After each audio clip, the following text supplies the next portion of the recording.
Cela veut dire, Miss Univers habite chez moi et j'ai la grâce de me combiner avec elle. Alléluia. Ne sois pas jaloux à cette voix, c'est pas grave. Matthieu chapitre 9, sois béni de Dieu. Matthieu chapitre 9. Matthieu chapitre 9. Est-ce qu'on est ensemble? Matthieu chapitre 9. Est-ce que quelqu'un aime la parole de Dieu? Est-ce que quelqu'un aime la parole de Dieu? Est-ce qu'on m'entend bien derrière? À gauche, on m'entend bien?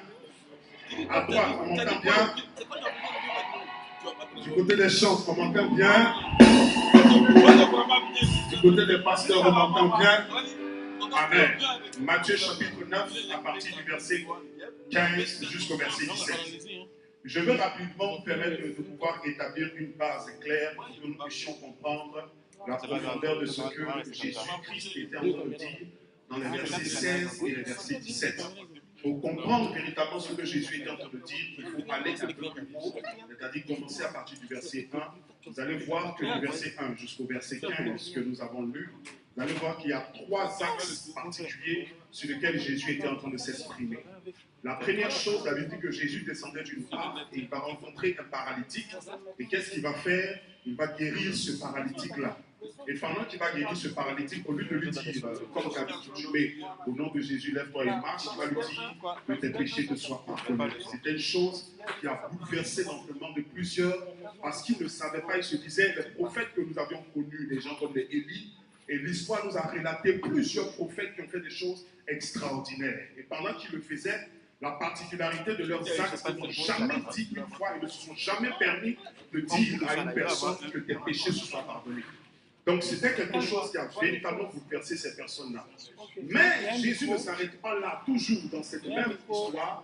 Il y a un deuxième axe qui va continuer, où Jésus va commencer à parler à un homme. C'était le jour du recrutement de Matthieu. Et pendant que Jésus était en train de parler avec Matthieu, il va s'asseoir avec des publicains qui étaient des personnes qu'on considérait comme étant des personnes de mauvaise vie. Alléluia. Les gens avaient été habitués à voir des prophètes comme Jean-Baptiste, une personne qui était dans le désert, qui n'avait pas affaire à quelqu'un. Il se nourrissait de miel et de criquets. Mais Jésus-Christ va venir bouleverser les habitudes que les gens avaient. Il va venir changer un peu les choses.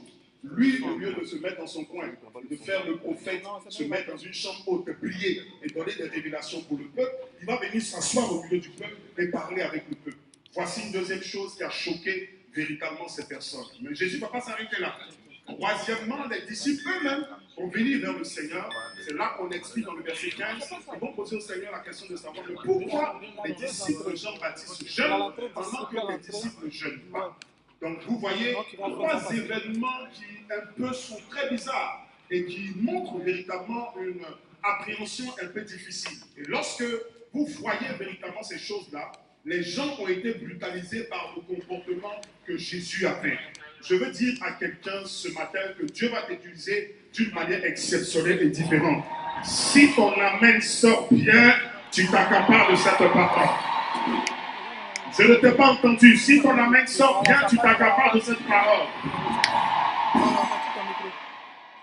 Et alors, voilà ce qui va se produire. La Bible nous dit que Jésus va venir et il va commencer à dire une chose. Il va parler d'abord du vin, il va parler des vêtements. Il va dire qu'on ne peut pas prendre un vêtement ancien et coudre avec un vêtement nouveau. Parce que quand vous le faites, vous brisez, vous êtes en train de détruire quelque chose de nouveau. Et il va utiliser encore l'image de l'outre pour dire que lorsque vous mettez du vin nouveau dans de vieilles outres, dans d'anciens vases, qu'est-ce qui va se passer? Les outres vont se rompre parce que le vin va se gonfler. Mais quand vous lisez bien ces choses, vous comprenez alors que Jésus était en train de parler d'une nouvelle idéologie, d'un nouveau concept qu'il était en train d'introduire dans l'humanité. Et pour que ce concept puisse être accepté, il fallait que les gens, pour pouvoir l'accepter, changent leur mentalité. Nous parlons ce soir de changement. Mais je veux dire à quelqu'un ce matin ou ce soir que vous ne pouvez pas vivre de changement dans votre vie si votre pensée, votre mentalité ne change pas. Beaucoup de gens s'attendent à beaucoup de choses. Mais j'ai une chose particulière que j'ai compris. Dieu ne peut pas se manifester dans ta vie au-delà de ta perception. En d'autres termes, la perception, c'est la manière dont vous voyez les choses. Si votre manière de voir les choses ne change pas, Dieu ne peut pas agir dans votre vie. C'est en cela que j'ai compris quelque chose qui s'est passé avec David. Je vais dire à quelqu'un quelque chose peut-être qu'il n'a pas eu l'habitude d'entendre, ou peut-être qu'il a déjà entendu, peut-être qu'il a déjà reçu. Mais la Bible nous dit que David va recevoir un jour un homme du nom de Samuel. Et qu'est-ce qui va se passer? Il va mettre de l'huile sur la tête de David. Mais j'ai compris qu'en réalité, ce n'est pas l'huile qui est descendue sur la tête de David qui a fait de David un homme différent. Mais David avait reçu de Samuel une information nouvelle qui lui a donné un état d'esprit nouveau. Parce qu'en réalité, lorsque David était seul, quand il n'avait pas encore reçu l'huile sur la tête, David avait déjà la capacité de vaincre les ours et les lions. Donc la force de vaincre Goliath n'était pas quelque chose que David a reçu parce que l'huile est tombée sur sa tête. Mais Samuel est venu lui dire, je t'annonce que tu seras le futur roi. En d'autres termes, l'information nouvelle a changé complètement son état d'esprit et sa mentalité. Il a alors compris qu'il n'était pas seulement appelé à gagner des batailles de brousse, mais qu'il avait aussi la capacité de gagner des batailles de palais. Je veux dire à quelqu'un ce soir, Dieu va te donner une information qui va changer ton état d'esprit. Si tu dis 7 fois Amen, tu t'accapares de la parole.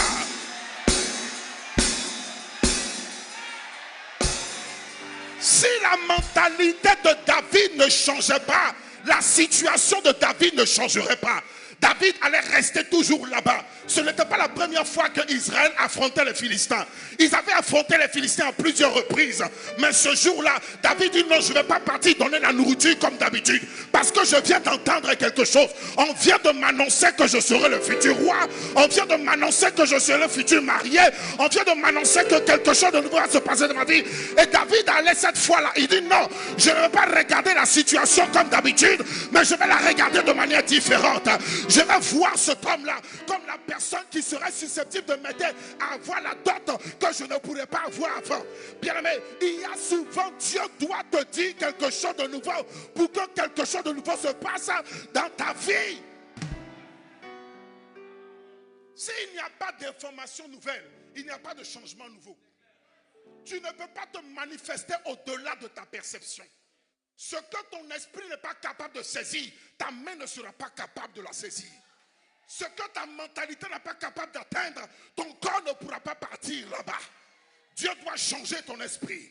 Bien aimé, j'ai compris que dans l'histoire de Gédéon, le véritable problème de la famille de Gédéon, ce n'était pas les pieux sacrés de son père, c'était Gédéon.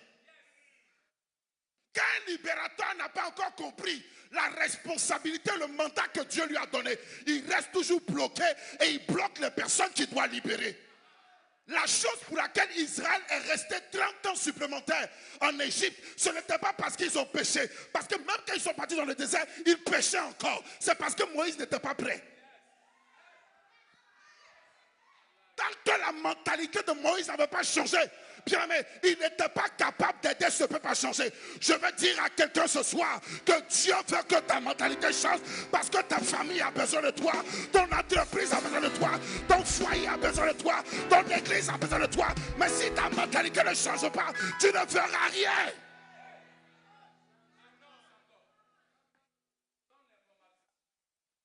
Dieu dit à Gédéon, Gédéon vaillant guerrier, il dit non. Je ne suis pas vaillant guerrier. Il était un pieux sacré lui-même. Lui-même, il était le blocage. Dieu dit à Moïse, Moïse, je vais t'utiliser. Il dit non, mes lèvres ont des problèmes. Dieu dit arrête-moi ça. Depuis 30 ans, je te poursuis. Tu es en train de traîner dans les forêts, dans les déserts. Ton peuple a besoin de toi. Quitte cet environnement-là et va ailleurs. J'ai compris que l'une des choses qui change la destinée des hommes, ce n'est pas ce que tu vois, mais c'est ce que tu entends. Ce que tu as eu l'habitude d'entendre a forgé le caractère que tu as. Qu'est-ce que ta famille a eu l'habitude de te dire? Qu'est-ce que ton environnement a eu l'habitude de te dire? Qu'est-ce que Dieu t'a dit que tu as considéré ou déconsidéré? Tant que ta mentalité ne change pas, ta vie ne changera pas. Tant que ton état d'esprit ne change pas, tu ne verras rien de nouveau. Dieu l'arrête. Vous savez ce qu'il dit à Dieu? Ma famille est la plus pauvre, ma famille est la plus médiocre. Ma famille, Dieu dit, ce n'est pas de ces choses que je viens de te parler ce soir. Je suis venu t'annoncer qu'en réalité, tu es un vaillant général. Tu es un homme puissant. Tu es un homme capable. Je suis venu ce soir annuler toutes les paroles que le diable a pu prononcer dans ta vie. Je suis venu ce soir annoncer et détruire tous les décrets démoniaques qui ont été annoncés dans ton existence. Si tu le crois ce soir, tu vas te tenir debout et dire un amen comme tu ne l'avais jamais fait de toute ton existence.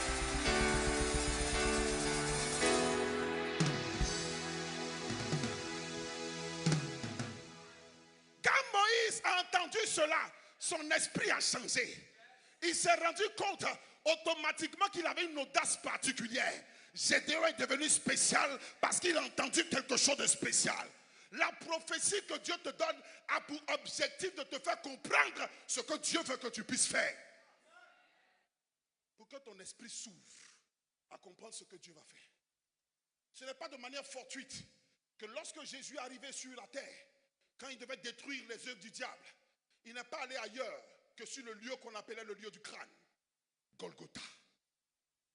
Parce que si ta mentalité ne change pas, ta vie ne changera pas. Tu peux changer tes vêtements, tu peux changer de maquillage, tu peux changer de coiffure, tu peux changer de véhicule, ça ne changera pas ton histoire. Mais quand ta mentalité change, même le vêtement habituel que tu avais l'habitude de porter, bien aimé, ça change d'aspect. Une personne, il y a une confiance qui t'inonde, il y a de l'audace qui t'envahit, il y a une certaine force qui t'envahit, il y a un certain caractère qui rentre en toi, il y a un charme qui se dégage de toi, parce que tu sais ce que Dieu t'a dit. Quand la Bible dit garde ton cœur plus que toute autre chose, bien aimé, la Bible n'est pas en train de parler du cœur de manière physique, du cardio, non. La Bible parle de pensée. En réalité, le cœur, c'est une métaphore de pensée de l'homme. Parce que c'est de tes pensées que viennent les sources de la vie. Tu veux vivre le changement. Tu as besoin de changer d'état d'esprit. Et une perspective nouvelle. En toi, il y a quelqu'un que Dieu a choisi. En toi, il y a une personne que Dieu veut utiliser. En toi, il y a une personne remplie de capacités. En toi, il y a une personne remplie de potentiel. En toi, il y a un vaillant héros. En toi, il y a un homme capable. En toi, il y a un homme rempli de potentiel. Si tu ne te rends pas compte de cela, tu ne pourras pas utiliser ce que tu as. Et tu continueras à voler dans ton propre champ comme Gédéon. La Bible dit que Gédéon volait dans son propre champ. Le champ de son père.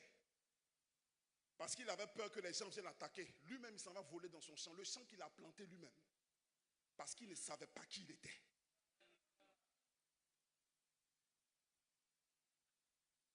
On peut t'imposer les pieds, les mains, le derrière, te cracher sur le visage. Si ta mentalité ne change pas, ta vie ne changera pas. Tant que tu ne prends pas une nouvelle mentalité et que tu n'accèdes pas dans une nouvelle décision, les choses ne changeront pas dans ta vie. Je vais te donner 4 choses que Dieu fait. La première chose, lorsque Dieu rencontre un homme, c'est de changer ton état d'esprit par rapport à toi-même. Comment tu te vois? Comment tu te vois? Comment tu te vois? Est-ce que tu te vois comme l'orpheline perdue? Est-ce que tu te vois comme la malheureuse, la femme trompée? Est-ce que tu te vois comme la personne chômeur qui n'a pas de travail depuis des années? Est-ce que tu te vois comme le non-diplômé? Ou est-ce que tu te vois comme l'élu de Dieu, l'appelé de Dieu, le choisi de Dieu, celui qui a l'onction de Dieu sur sa vie, celui qui a le potentiel de Dieu, celui sur qui Dieu a posé les mains? Bien aimé, tant que ta manière de te voir ne change pas, ta manière de vivre ne changera pas. Les choix que nous faisons dans la vie et les décisions que nous prenons dépendent de la pensée et de la perception que nous avons de la vie et de nous-mêmes. Comment tu te vois? À partir d'aujourd'hui, ta manière de te voir doit changer.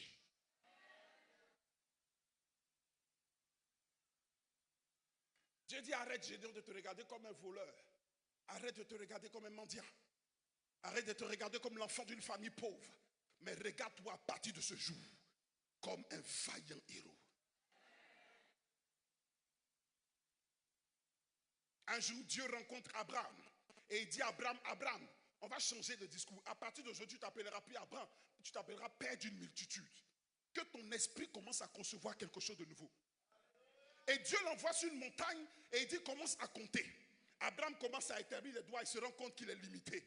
Il dit, commence à compter les grains du sable. Il se rend compte qu'il est limité. Dieu voulait exploser sa mentalité. Tant que l'espace de ton pensée ne s'élargit pas, tu ne seras pas capable de recevoir les choses que Dieu veut t'envoyer. Dieu veut rendre des personnes puissantes. Dieu veut susciter des multimillionnaires. Je croyais que quelqu'un allait dire amen ce soir.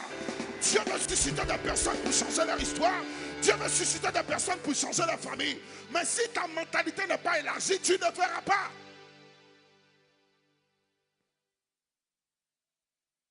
Une personne qui n'a pas une nouvelle pensée, écoutez-moi, donnez 10 milliards à un pauvre, donnez-lui 1 an, il redeviendra pauvre. Un jour, quelqu'un a gagné, il a fait un marché, il a eu beaucoup d'argent. Vous savez ce qu'il a fait? Il est allé au marché, au port, il a acheté beaucoup de thon. Il est allé à Blocos, il a acheté beaucoup d'attiqués. Et il est venu mettre dans une réserve dans sa maison. Il dit, au cas où, quand la pauvreté va revenir, au moins j'aurai de quoi manger pendant longtemps.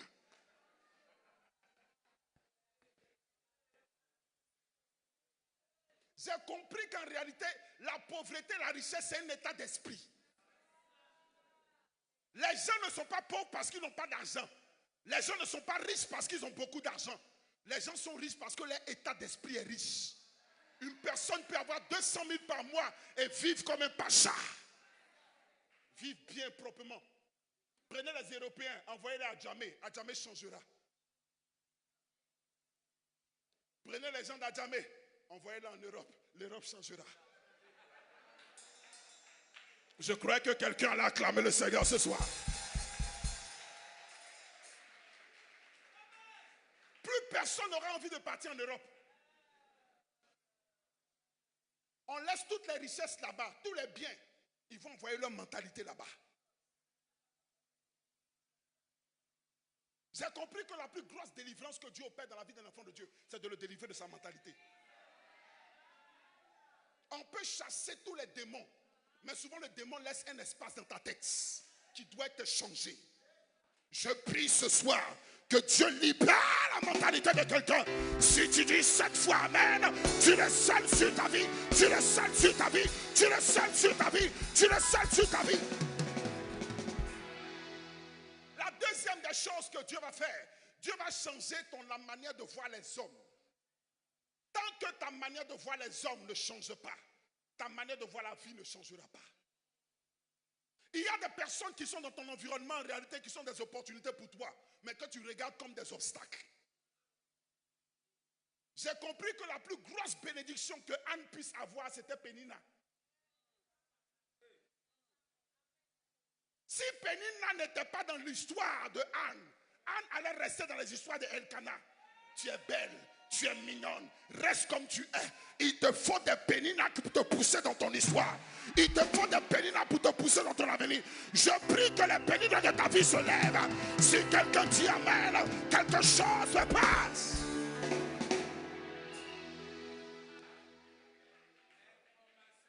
Tant que Pénina n'était pas là, Anne allait rester comme elle est. Parce que quand elle partait voir les personnes qu'elle pensait être de l'aide pour eux, ces personnes-là l'encourageaient à rester comme elle. Bien aimé, souvent tu as besoin de personnes qui te contredisent. Tu as besoin de personnes qui s'opposent à tes paroles. Tu as besoin de personnes qui disent non lorsque tu dis oui. Tu as besoin de personnes qui refusent lorsque tu acceptes. Tu as besoin de personnes qui te poussent lorsque tu t'arrêtes. Tu as besoin de personnes qui t'insultent lorsque tu te tais. Tu as besoin de personnes qui t'injurent lorsque tu te parles. Tu as besoin de personnes qui te poussent dans ta destinée. Tant qu'ils ne sont pas là, tu resteras à la même étape. Il faut que quelqu'un te rappelle que tu n'es pas encore marié. Il faut que le mariage de quelqu'un te rappelle que tu n'es pas encore marié.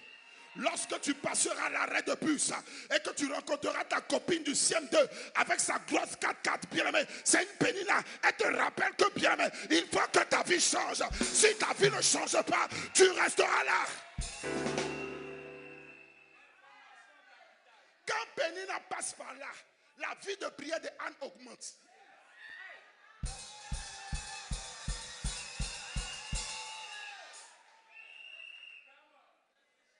Si Pénina n'était pas là, Anne allait grossir bêtement.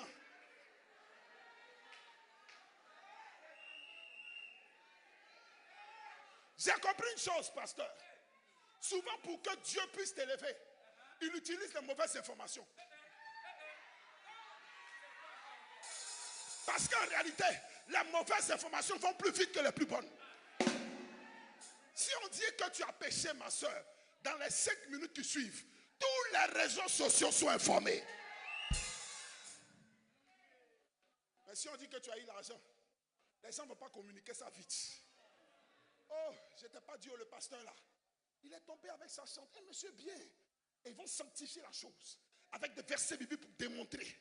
Oh, Yako, prions pour lui. Oh, mais en réalité, ils sont en train de propager l'information. Dieu dit qu'il va t'élever devant une table en face de tes adversaires. En réalité, Dieu permet que ces informations-là partent afin qu'ils se rassemblent tous et qu'au devant d'eux comme Lazare, Dieu puisse te ressusciter. Je déclare que ton funérail va se transformer en jour de fête.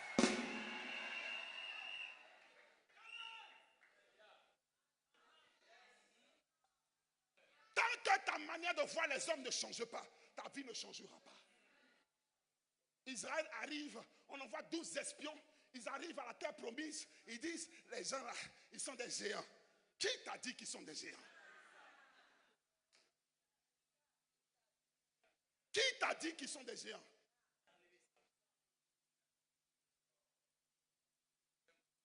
Qui t'a dit ça? On dit, va voir. Caleb dit non. Qu'il soit grand, qu'il soit petit, moi, ce n'est pas ce que je regarde. Je ne regarde pas leur grandeur, mais je regarde à la grandeur de Dieu. Au-delà des hommes, regarde Dieu. Au-delà des actions des hommes, vois le diable. Ne regarde pas les hommes. Pendant que tu es en train de regarder les hommes, tu perdras ton temps. Pendant que Dieu veut que tu avances, Dieu va susciter des hommes sur ton chemin. Mais bien aimé, ne les regarde pas. Avance, avance, avance, avance, avance, avance, avance, avance, avance, avance.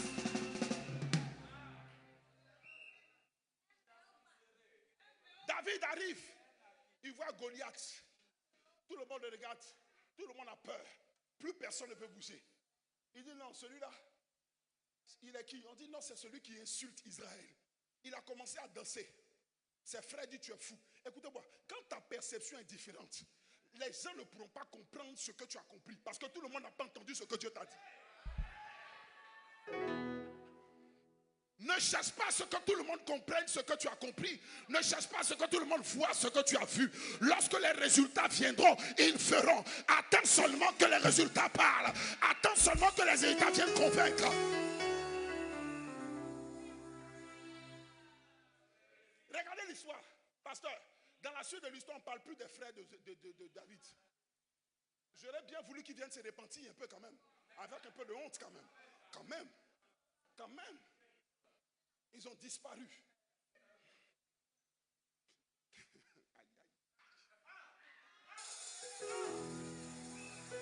Il y a des périodes, bien aimé, où les gens ne comprendront pas forcément ce que tu es en train de faire. Ne cherche pas ce qu'ils comprennent. Aussi longtemps que Dieu te l'a dit, fais-le. Je veux dire à quelqu'un, fais-le. Fais-le. Fais-le. Fais-le. Fais-le. Fais-le. Fais-le. Fais-le.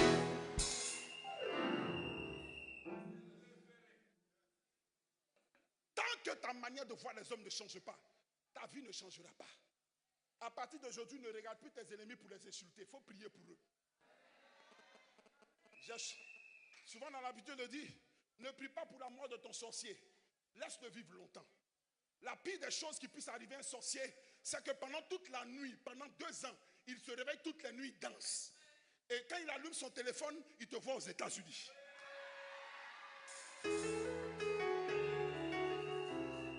La pire des choses qui puissent arriver à ton sorcier, il a dansé pendant des mois pour ta mort. Et quand il regarde son téléphone, il te voit dans ton mariage. Il te voit attraper tes enfants. Il te voit prospérer. Il te voit progresser. Je déclare que cela arrive à quelqu'un. Si c'est de toi qu'il s'agit, donne la main vivante.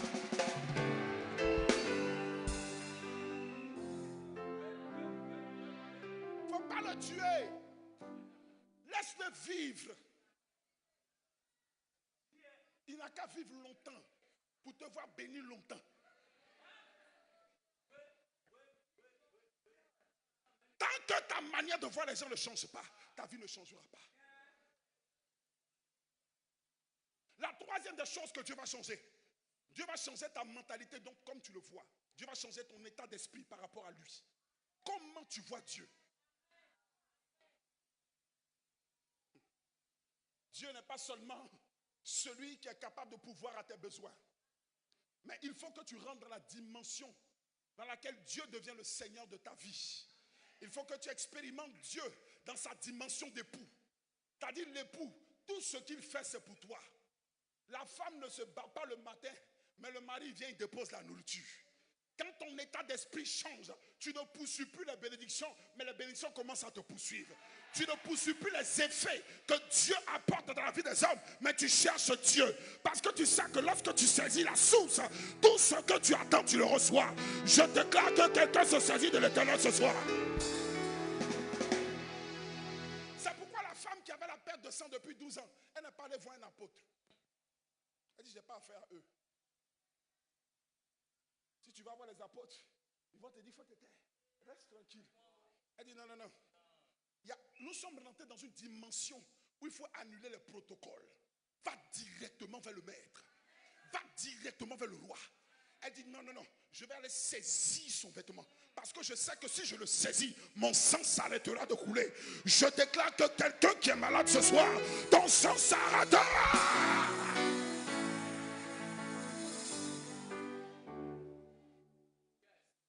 Tu ne vois pas Dieu de manière différente, ta vie ne changera pas.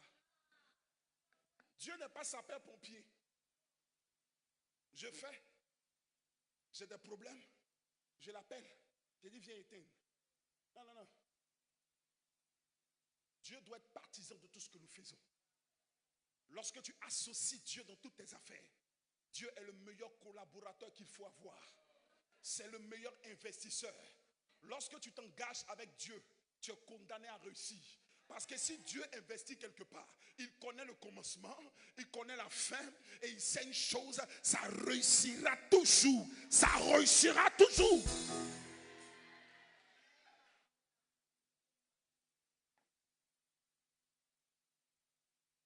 La quatrième des choses que tu dois changer ta mentalité par rapport aux situations de la vie.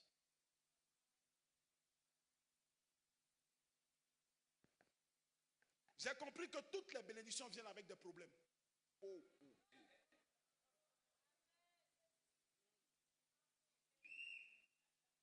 Le jour où Dieu te bénit sans problème, ce n'est pas une bénédiction de Dieu. Dieu dit à Israël, voici je vous conduis vers la terre où coule le lait et le miel. Mais il ne leur dit pas qu'il y a des géants à l'intérieur qu'il faut combattre. Dieu dit à Joseph, voilà, je vais t'élever, tu seras grand. Mais il ne lui dit pas qu'il sera vendu.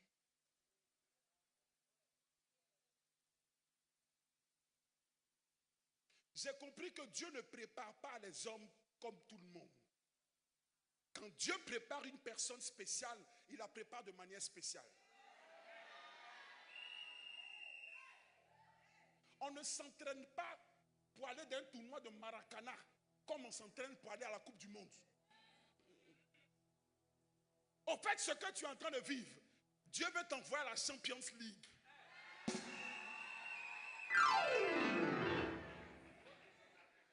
Les bénédictions, vite, c'est à ASEC Africa. Dieu veut t'envoyer à une autre étape. C'est pourquoi Dieu prend le temps de te préparer. Dieu prend le temps de t'épurer. Dieu prend le temps de t'apprendre certains rituels, certaines choses, certains comportements. Parce que Dieu sait où il est en train de te conduire. Il sait la source de bénédiction que tu dois être. Il sait la personne que tu dois être.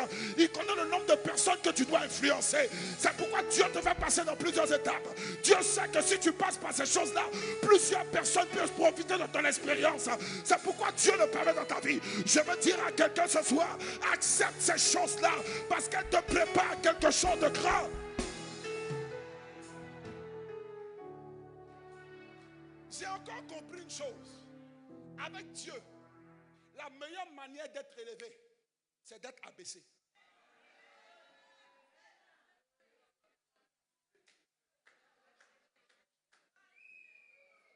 Quelqu'un n'est pas d'accord?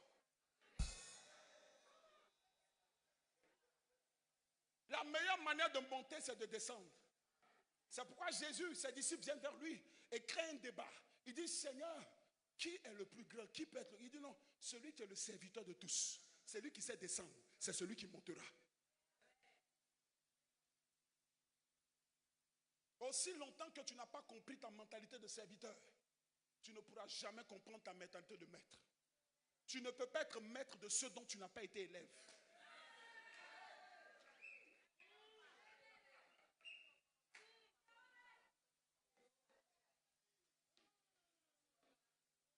Je disais une fois, j'ai dit, si vous voulez recruter un footballeur, regardez ses pieds. Si vous ne voyez pas de cicatrice, laissez-le. C'est quelqu'un qui fuit dans le match. Il ne veut pas qu'on le touche. Mais quand vous voyez une personne avec les traces sur le pied, c'est quelqu'un qui affronte les choses. Les meilleurs conseillers, ce sont les gens qui ont traversé beaucoup de choses.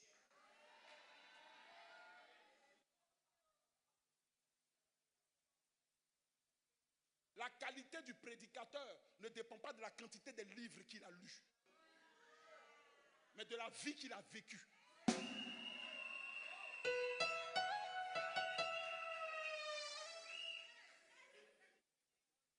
La qualité de tes cantiques ne dépend pas de la beauté de ta voix, mais des situations que tu as traversées. Quand tu dis Dieu est bon, tu ne le dis pas parce que tu as appris le chant. Non, non, non. Tu le dis parce que tu l'as vu se manifester dans la vie. Tu l'as vu, tu l'as expérimenté, tu l'as touché, tu l'as vécu. Et quand tu le chantes, il y a une onction différente qui est dégagée. Il y a quelque chose de particulier qui est dégagé. Ça ne touche pas la tête, mais ça touche les cœurs. Ça traverse les entrailles. Parce que tu chantes avec expérience. Tu chantes avec quelque chose que tu as vécu.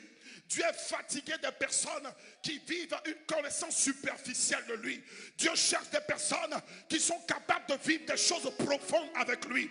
Dieu cherche des personnes dans cette génération qui sont capables d'aller en eau profonde, qui sont capables de quitter la plage et d'aller dans les profondeurs. Il y a des choses que Dieu veut que tu expérimentes. Il y a des choses que Dieu veut que tu vives. Il y a des choses que Dieu veut que tu expérimentes. Il y a des choses que Dieu veut que tu communiques. Tant que tu n'as pas traversé ces choses-là, tu ne peux pas les communiquer. C'est pourquoi Dieu dit lui-même, dans tout son trône, il quitte son trône, il dit non, il faut que je parte vivre ce que ces hommes vivent. Il a quitté sa dimension de Dieu. Dieu est sorti de Dieu et Dieu est descendu sur la terre. Dieu rentre au milieu des hommes. La Bible dit que le monde ne l'a pas connu. Bien, mais j'ai compris une chose. En réalité, Jésus, c'est une nouvelle idée que Dieu a envoyée pour l'humanité. La bonne nouvelle, c'est une nouvelle information qu'on reçoit. L'information de la libération. L'information de la délivrance, l'information de la restauration, l'information de la prospérité, l'information de l'évolution, l'information du progrès. Jésus dit, arrêtez, il y a une nouvelle information. Peuple de Dieu, le temps de la délivrance arrive. Les gens attendaient un général qui allait descendre du ciel avec des épées, avec des armes. Quelqu'un qui allait venir se battre, quelqu'un qui allait venir convaincre. Mais non, non, non. Il dit non, je suis venu avec une parole. La Bible dit au commencement était l'information. Et l'information est venue parmi les hommes. Mais certains n'ont pas reçu l'information. Mais l'information s'est faite chair. Elle est descendue parmi eux. Elle a manifesté sa gloire. Et à ceux qui l'ont reçu, elle a donné.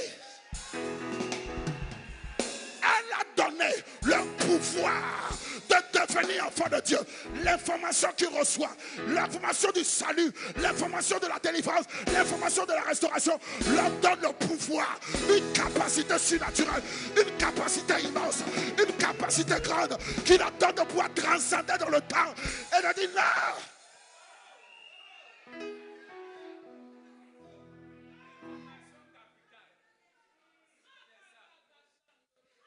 Des personnes ont laissé Jésus. Il dit, tu n'as plus de paix. Il dit, non, ce n'est pas une question de paix. Les disciples disent, tu as les paroles de la vie. Tu as les informations qui transcendent. Depuis qu'on est avec toi, notre histoire a changé. À qui irons-nous?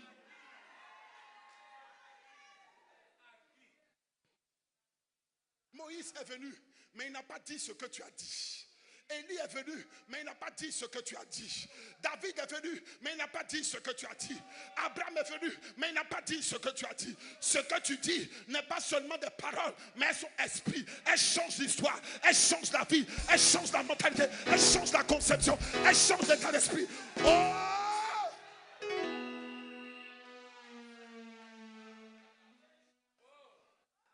Mazo brakatala. Les bekota mozate. Pendant que je suis en train de parler, je sens une présence de Dieu dans la salle. Si quelqu'un le croit, qu'il se tienne debout.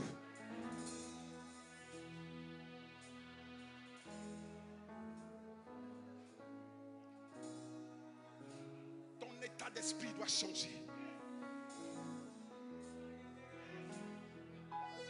Hey! Mazobrakate.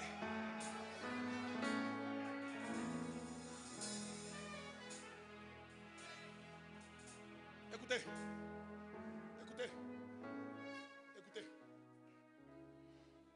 Adam vient dans le jardin d'Éden avec une perception particulière. Mais à cause du péché, la Bible dit qu'il a commencé à se voir de manière différente. Il a vu qu'il était nu. Il y a des choses que tu vois que Dieu ne veut pas que tu puisses voir. Seigneur, aide-nous. Il y a des choses que tu vois que Dieu ne veut pas que tu puisses voir. Ta perception te fait voir. Ta perception basse te fait voir d'autres choses. Tu vois les problèmes, tu vois les difficultés, tu vois les injures, tu vois les moqueries, tu vois les réprimandes, tu vois tout ça. Mais bien aimé, au-delà de cela, il y a quelque chose. Il faut que tu arrives à la dimension, lorsque tu traverses une chose, tu bénis le Seigneur pour cela. Un jour, j'étais avec mon épouse. Nous traversons des situations tellement difficiles.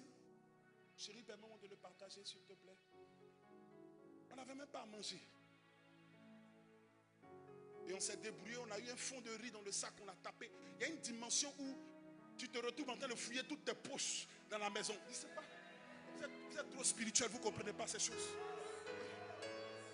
Je ne sais pas si quelqu'un a déjà vécu cela. Il y a une dimension où tu commences à chercher tous les vieux sacs. Tu fouilles dans les dernières poches. Tu attrapes le bord des costumes là, pasteur. On ne sait jamais, peut-être que c'est tombé là. Est-ce que c'est pas là-bas? Tu fouilles et puis tu trouves 200. Mais les 200 là sont tellement bons.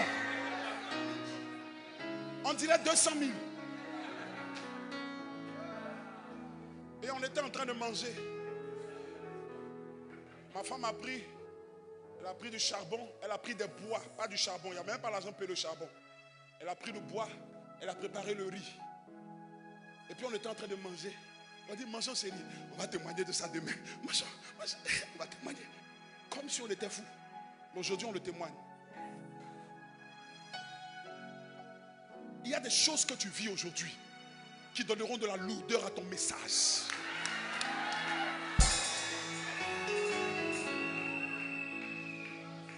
Il y a des choses que tu traverses qui donneront de la qualité à tes conseils. Il y a conseiller et puis il y a conseiller. Tout conseiller n'est pas conseiller. Toute parole n'est pas conseil. Il y a des personnes, quand tu leur demandes, ils font parce qu'ils se rappellent. Et ils commencent à rire. Tu sais, Dieu va te sortir de là. Tu le regardes, tu dis, mais comment Dieu va me sortir de là? Je l'ai vécu, je l'ai vu, je l'ai touché et je l'ai expérimenté.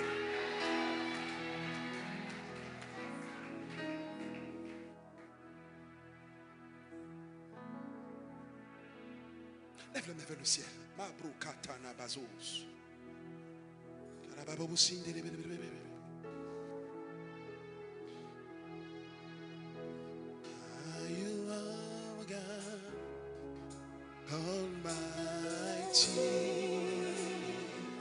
Est-ce qu'on peut le chanter? What is your name?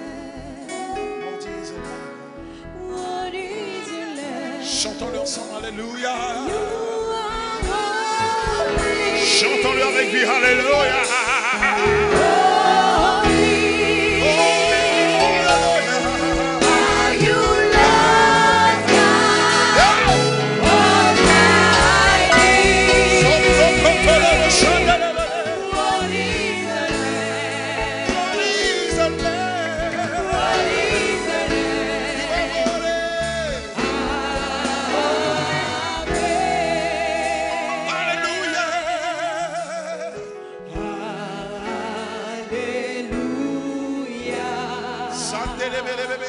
chanter ensemble. Alléluia.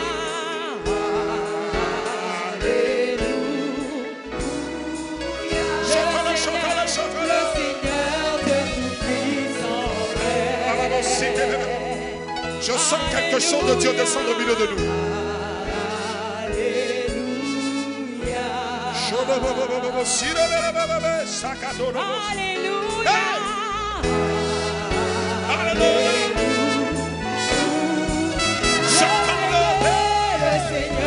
de tout-puissant règne.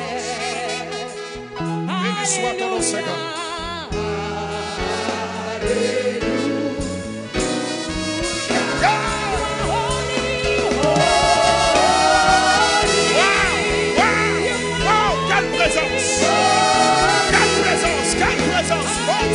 Jésus-Christ, chantons-le, chantons-le,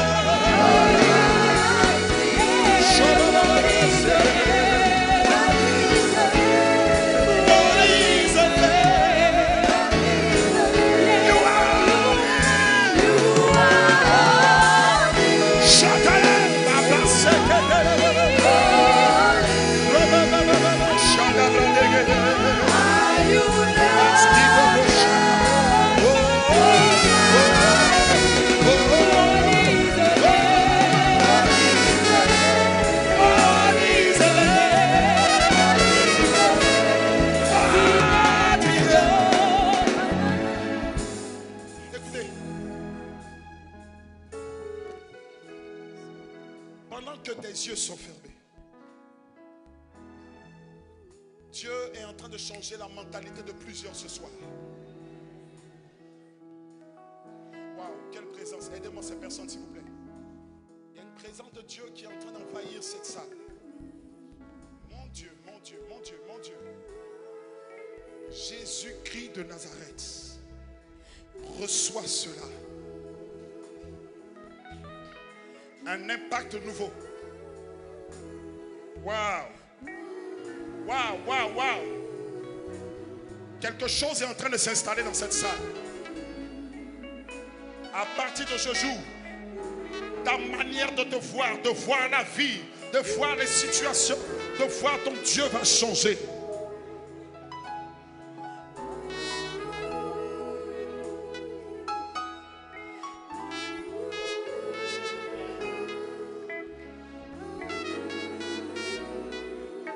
Waouh, waouh. Juste le piano. Jésus-Christ.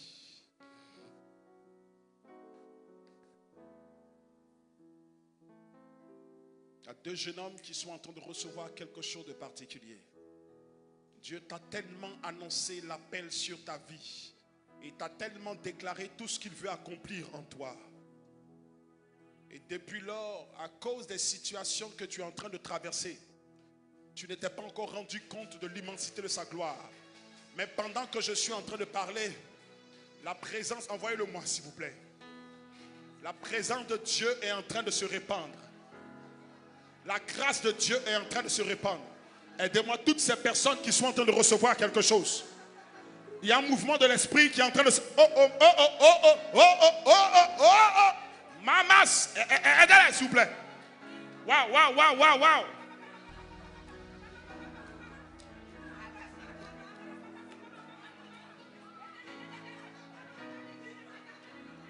Waouh.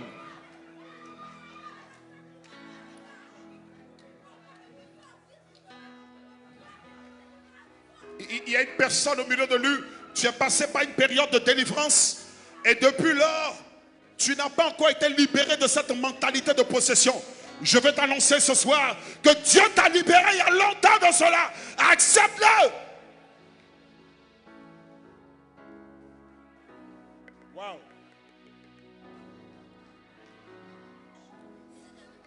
Aidez-la, aidez-la, aidez-la, aidez-la, aidez-la, aidez-la. Waouh, waouh, waouh, waouh.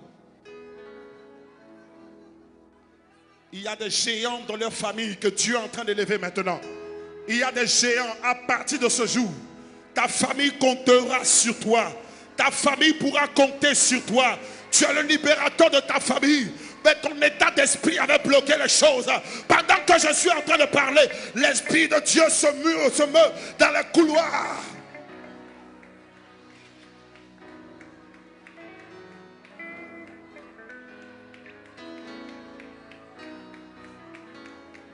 Waouh, waouh, waouh, waouh, waouh, waouh. Tu es le Moïse de ta famille. Tu es le Gédéon de ta famille.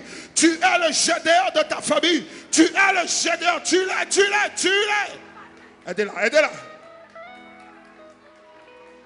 Tu es le Gédéon de ta famille. Cette famille peut compter sur toi. Elle peut compter sur toi dehors. Elle peut compter sur toi.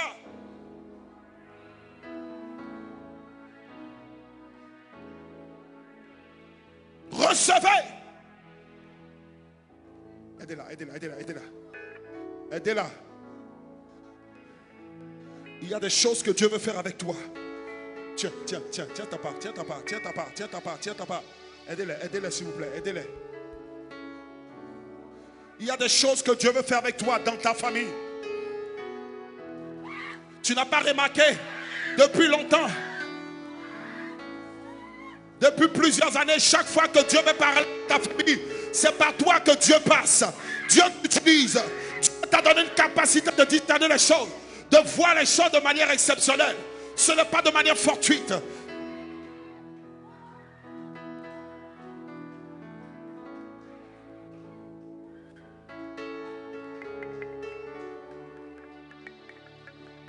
Parlez à Dieu, parlez à Dieu.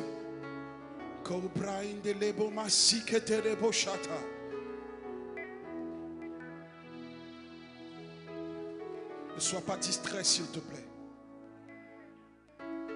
Wow, il y a une jeune fille qui ne va pas pouvoir tenir de là où elle est. L'Esprit de Dieu va la saisir, l'enlever de sa place. Aidez-la, s'il vous plaît. Où est-ce qu'elle est? Où est-ce qu'elle est? Où est-ce qu'elle est? Laissez-la, laissez-la, laissez-la, laissez-la. Laissez-la, laissez-la. Laissez-la, laissez-la. Laissez-la. Laissez-la, laissez-la, laissez-la, laissez-la. Laissez-la. Waouh.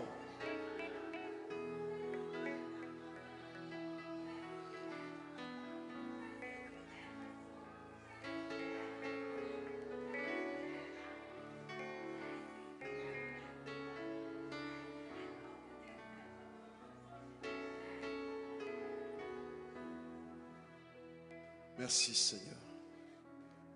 Que ton nom soit élevé. Que ton nom soit béni. Au nom de Jésus-Christ. Alléluia. Si quelqu'un est révolutionné ce soir, si quelqu'un est provoqué ce soir à un changement dans tous les domaines de sa vie, tu vas pousser des cris de joie, acclamer Jésus comme tu ne l'as jamais fait. Je ne t'entends pas. Hey, je ne t'entends pas. Hey, je le vais.